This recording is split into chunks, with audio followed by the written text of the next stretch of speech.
Hey there fellow garden gnomes, welcome back to my channel. This is Brittany. I thought I'd do a quick little video today just talking about volunteer plants and what they are, because I happen to have a couple in my garden, and so I thought it was an apt time to be able to explain it. Now, what are volunteers in the sense of what I'm talking about?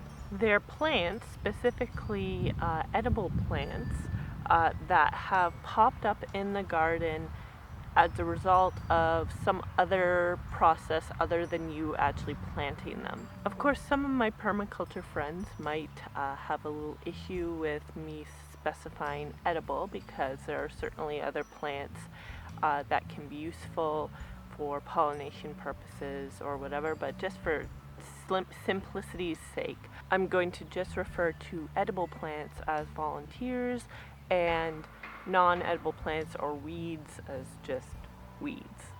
Volunteers can be either a blessing or a curse depending on what view you tend to take. If you are someone who likes order, you like your straight lines, and you like to know that you are placing plants in a particular spot, then you probably won't like volunteers because they'll mess up that order. But if you're maybe not that concerned about order and really just want to maximize your production of food, then you'll probably really like volunteers, because it's basically free food. I mean, you didn't pay for the seed, you didn't put the time and energy into planting that seed, and it just popped up and it's going to grow and it's going to give you something. And personally, that's how I choose to look at it. I mean, occasionally I might move a volunteer because it's just in a spot that I would prefer it not be in. And usually you can do that, especially if you catch it early enough, because it doesn't have too much of a root system. So as long as you're careful, you can sort of dig around it and then place it where you want it to be.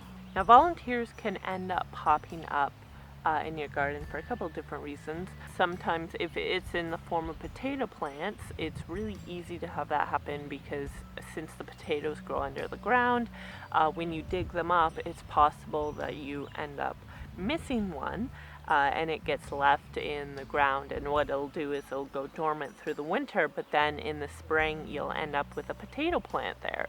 Sometimes the volunteers happen as a result of seeds that perhaps you had placed the previous year and they hadn't germinated for whatever reason, but then they went dormant during the winter and germinated in the spring. And then you can also have a lot of self-seeding annuals, which are plants that have their entire life cycle in one season, but when they go to seed, they drop that seed. And then even though that seed isn't able to germinate at that point in time, it will go dormant during the winter and then come up in the spring. There is one con to volunteers, which is that if you are not super advanced at being able to identify plants, you might not be able to tell what it is exactly, and so sometimes that means you end up pulling it up as a weed. Sometimes that means you just end up leaving it and waiting to see what it produces. I'm in this part of my garden because I have a couple volunteers that I want to show you. Here I have two different volunteer plants that just happen to sprout up near each other, and I'm just kind of leaving them there. So this is a potato plant, which, as I mentioned, comes up because I had potatoes in here previously, and I just didn't get all the potatoes that were under the ground. It's funny actually, because I didn't plant potatoes here last year, but I did the previous year, and then last year I had a whole bunch of volunteers which I just left and I dug up, and then finally this is the third year that I've had potatoes here, but I only actually planted potatoes one year. So next to that I have a dill, and I have several of these plants all around. It sometimes takes a while to identify because the fronds can look somewhat like chamomile at certain stages of the growth, and sometimes the leaves don't exactly have their telltale dill fragrance, so it took me a little while of kind of rubbing the leaves and smelling it before I realized that it was in fact dill. This volunteer, which is looking quite nice and healthy, I'm still on the fence about. I've rubbed the leaves a ton and I still don't really smell that dill fragrance, so I'm going to guess that it is chamomile. I'm pretty sure I have had chamomile in this area in the past, so it sort of makes sense that it might be back in this particular area.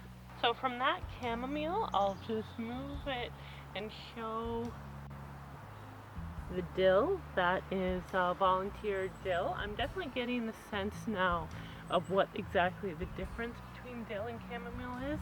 The dill tends to have the much longer stems with the fronds on top, whereas the chamomile has more fronds all the way up. And there's a little dill there. And that's another dill. But over here is another chamomile. So tons of volunteer dill and chamomile. I guess that those two herbs are really the most prolific in terms of self-seeding. So that's the crazy world of volunteer plants. I hope this was informative. If you liked this video, please give it a thumbs up. If you want to see more videos, please hit that subscribe button. And until then, stay wildly green.